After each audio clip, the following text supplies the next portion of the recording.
Welcome back to the channel, everybody. I am Florida Boy. This is my EDC channel, and today's video is kind of an impromptu video. I was just sitting down, getting ready to start recording, and I got a pop-up saying that I was tagged in a YouTube video. And Rich over at True Budget EDC and Prepping, he did a video on a 100% American-made knife and tagged everybody to do a video to talk about one of their American-made knives. He did his new Spyderco PM3, so I thought it was fitting to do the PM2. Let's get into it.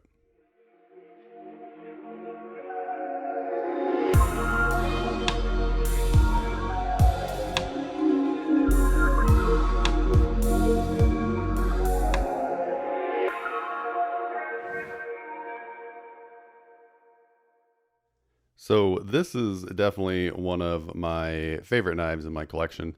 And it's for good reason. So there's a couple different things. Of course, this knife is American made. You can see that mine is not completely factory, but we'll get there. I've done reviews on this video. I've done videos on this knife before. The PM2, the PM3. I mean, any of the paramilitary lines. I mean, they're just classics. And one of my favorite blade shapes, if you follow the channel, I absolutely love Wharncliffes, and this is an awesome example of a very, very nice Warnie. And you know, I think I like this knife so much. I have been hunting down, trying to get my hands on a Tanto, however you want to pronounce it, version. But going in and go ahead and talk about this knife here. This is Spyderco CPM S30V. I don't know why I said Spyderco there. Sorry, I was reading ADHD. Sometimes I just kind of read what's in front of me. So you can see here, made in Golden, Colorado. And that is, in fact, on Earth. There you go. You can see right there. It's stamped. So at least you know it's made on Earth. Now, the difference between mine and some of the other ones you see is I do have these rock scale design scales on here. These are titanium. Rock scale design scales are also made in the USA, so this is a 100% USA made knife. Going back to my little lanyard, my bead, this is just a little no-name micarta bead. Not guaranteed to be made in the US. I can't remember where or when or why, but you see me fidgeting with it here. One of my favorite things about the PM2s, the PM3s, and some of the other Spydercos is the compression lock. You'll find the compression lock on a lot of different Spydercos. It's a fantastic locking mechanism, and it really just works so well. I probably need to loosen up my pivot a little bit, my detent.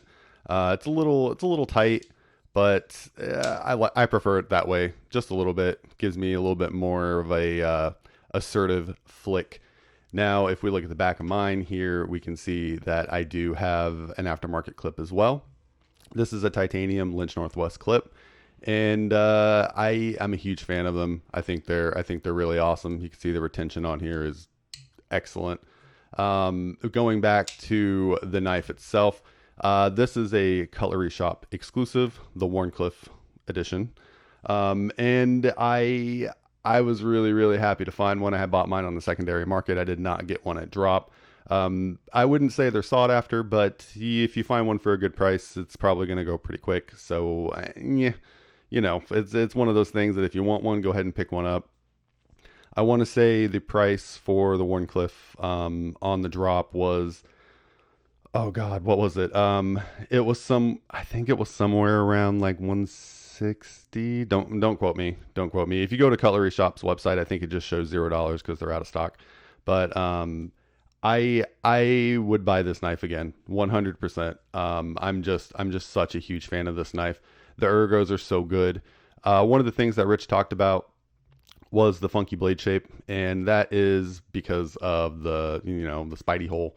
That's kind of like Spyderco's trademark on their knives, and I'm a fan. I just smacked my mat with the tip of the knife. And like I said, I'm a fan. It took me a little bit to get warmed up to it. So if you haven't owned a Spyderco before, looking at this weird parrot blade shape style, it kind of looks like a bird. Like if I cover this up, looks like we've got a crow or a parrot or something. It's pretty funny, but it's actually extremely useful.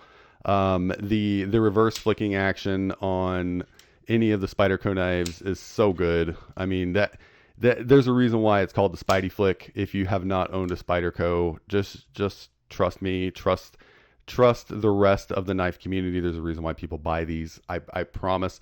Just like Rich, it took me a long time to get on the Spyderco hype train, and I don't really think it's a hype train. These are tried and true, tested knives. They are excellent.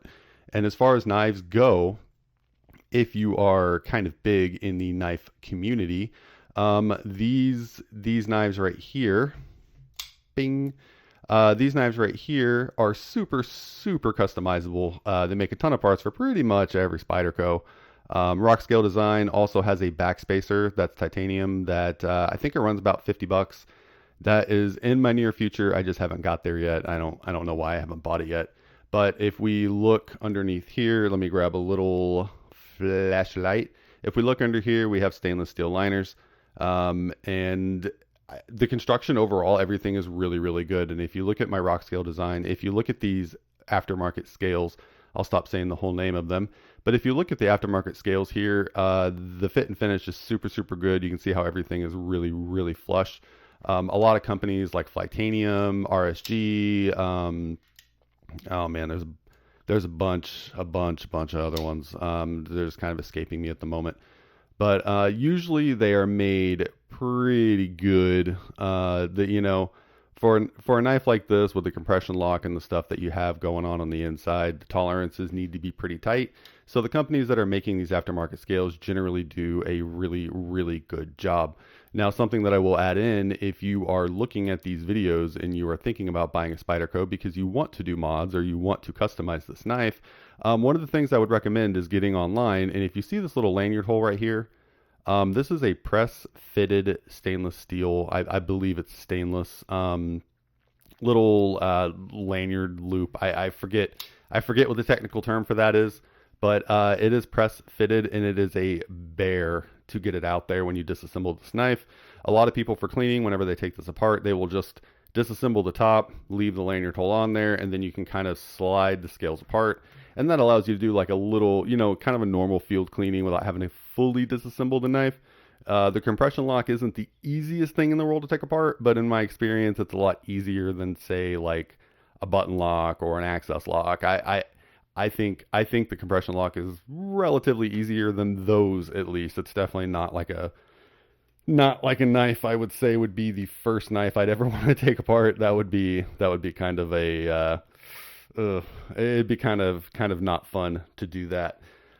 So something to add in, looking at my variant here, you can see that mine is a tip up, right hand only carry.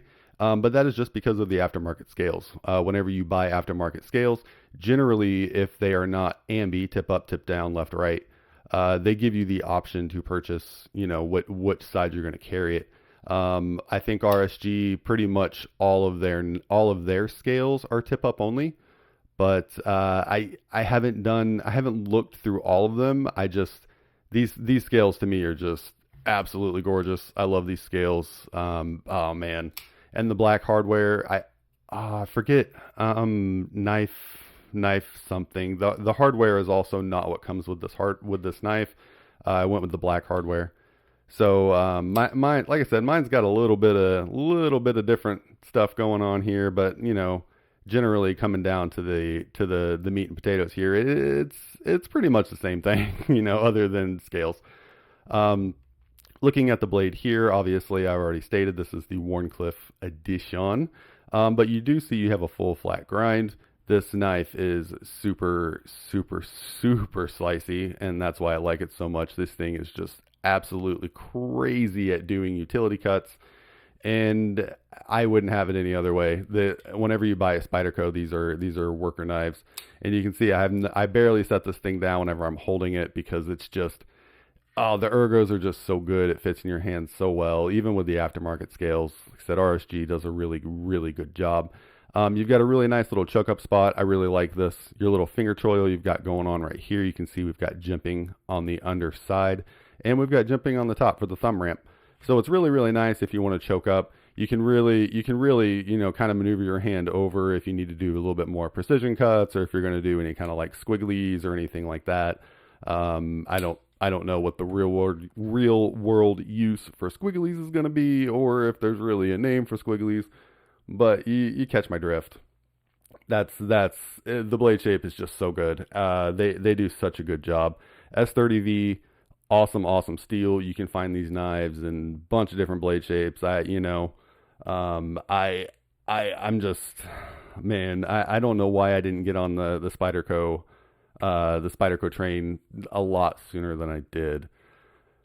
So, looking at the Spyderco, I debated on cutting in some footage here, but I'll just talk about it.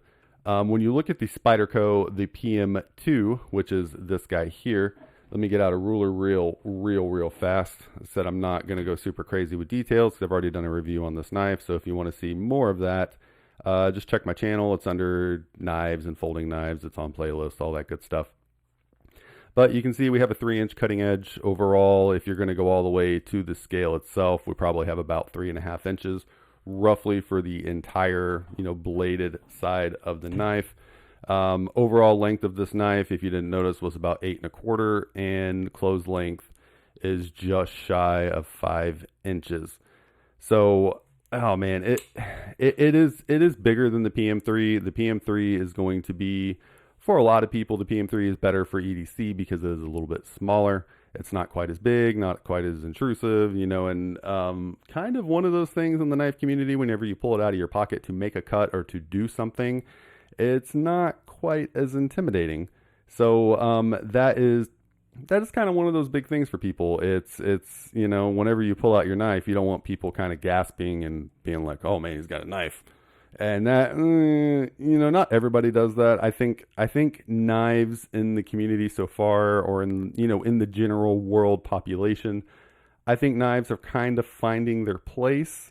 But like I said, if you want something a little bit smaller, like I said, I think overall size of this knife, 8.25 ish.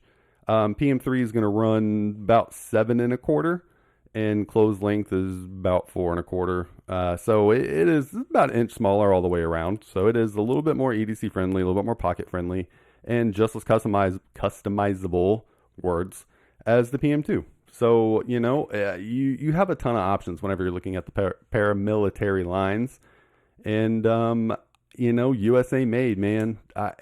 How can you complain, there is a lot of good stuff that comes out of China, not dog in China, anywhere else, Taiwan.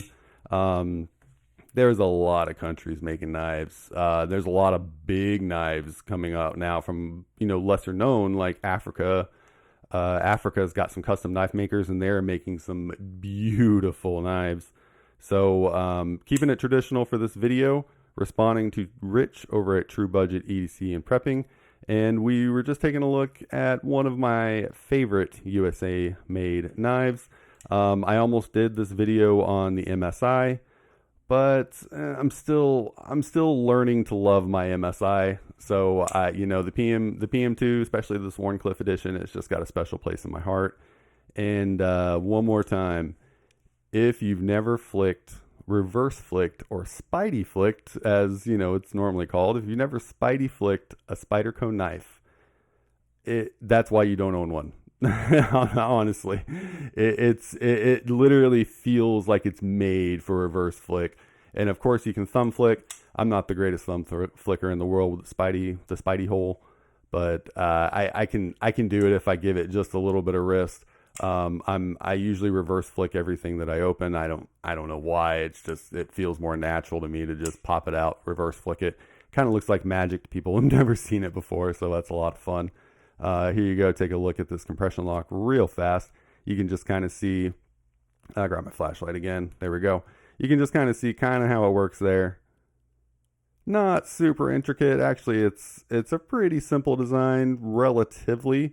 It's just not the easiest thing that you're going to take apart, But there you go. A couple backspacers. Of course, you can lanyard hole. We already went over that. Yeah, I mean, the only thing that I will say If you're watching this video and you're wanting to buy a Spyderco or a USA made knife, if you watched Rich's video and that's how you landed on this video, when you buy a Spyderco, in my experience, PM2s, PM3s, he even stated in his video that he just did, they're not usually dialed in all the way right out of the box. So sometimes you got to kind of, play with it a little bit. And I know a $200 knife or, just shy of $200. Why would you have to do any kind of adjusting? I don't know what to tell you. I agree with you. I agree. But it's a small price to pay. I mean, it's easy to pop out a screwdriver and kind of mess with it a little bit. And then, get your centering right if your centering was off, or really just to get that nice retention so that you can Spidey flick or whatever you're looking for. Everybody's different. That's the whole thing about these knives. Everybody's different. Whenever you buy a knife, whoever assembled it or whoever put it together, they might have put it together to the manufacturer specs or whatever they like. There's a lot going on. So, not every knife out of the box is going to be the same. Just go with it, just for real. Like I said, it is what it is. That's with any manufacturer, any knife. You may not get that buttery smooth action right out of the box. So just be forewarned. If you buy a PM2, PM3, Spyderco in general, Shaman, there's a million of them out there. The native lines are really, really popular. Any of those Spydercos, you may just need to do a little bit of tweaking. Not a big deal. Don't let that intimidate you. If you never adjust your knives, it's super, super easy. And it's not something that's irreversible as long as you don't strip out your screws. So be careful with that. The other thing with some of these Spydercos is sometimes whenever you are trying to take them apart, like we were talking about earlier for customization, sometimes I've heard people saying that some of their screws have red Loctite on them. Not been the case for me from what I've seen, but I have seen some people that are like, they strip out their screws because they just can't get it apart. So here's the fun fact about that. Spyderco, the warranty is amazing, but if you take your knife apart, that voids your warranty. Yeah. I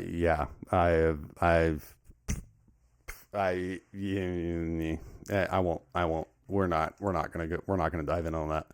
So, obviously my warranty is expired, but just keep that in mind.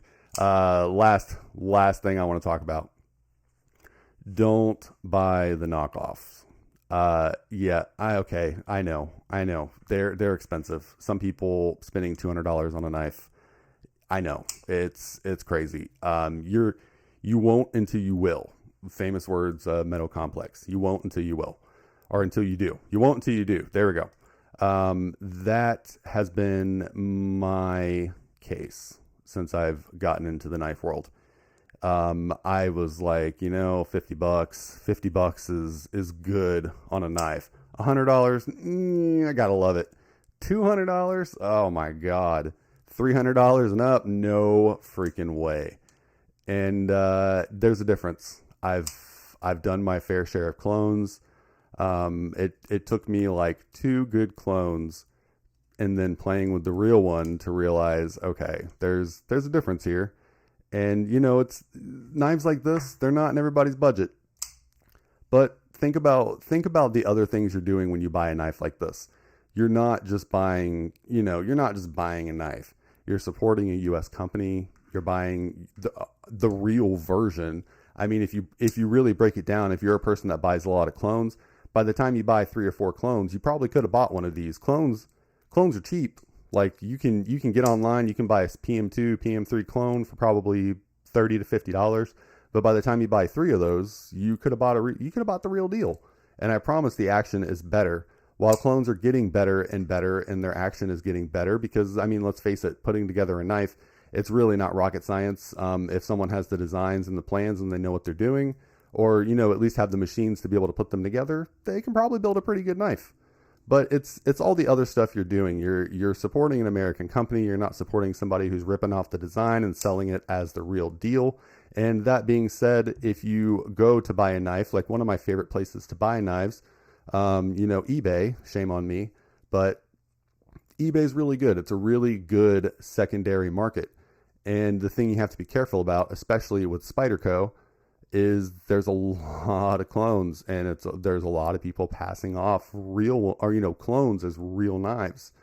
And I'm not going to turn this video into a video on how to spot clones, but the font, the placing, everything, the Spidey logo, the laser engraving, how well it's done, even the size of the Spidey hole. Everything's a little different on a clone, and that's something you have to watch out for if you're going to buy one on the secondary market. You can get really, really good deals on these knives. You really don't have to spend full retail on one of these. If you really just want one and you're looking for a good deal, go to places like eBay and look, and just do your due diligence. I'm just going to throw this out there. If you are looking at a knife, and you're looking to buy it from the secondary, and you are wondering if it's real or fake, you can always email me. There's a ton of people you can get a hold of. Obviously, I'm not the best source, but I will do my best to kind of look it over, make sure, do the best I can from the pictures that you present to make sure it's real. Just be careful. Be careful. Get you an American-made knife if you don't have one already. They're so good. You're supporting good companies, and it's anything to help our economy. So this has been me trailing off about my 100% USA made knife. Love my knife, and I definitely recommend people to go get one. Thank you, Rich, for the open challenge. I super appreciate it. I just realized we're at 20 minutes and I've been rambling. That's what I do. My bad. If you made it this far, my bad. Hope you enjoyed it. All right, guys, I'm going to go ahead and cut this off. Thank you guys for being here. If you enjoyed it, like, comment, subscribe, all that good stuff. Catch you on the next one.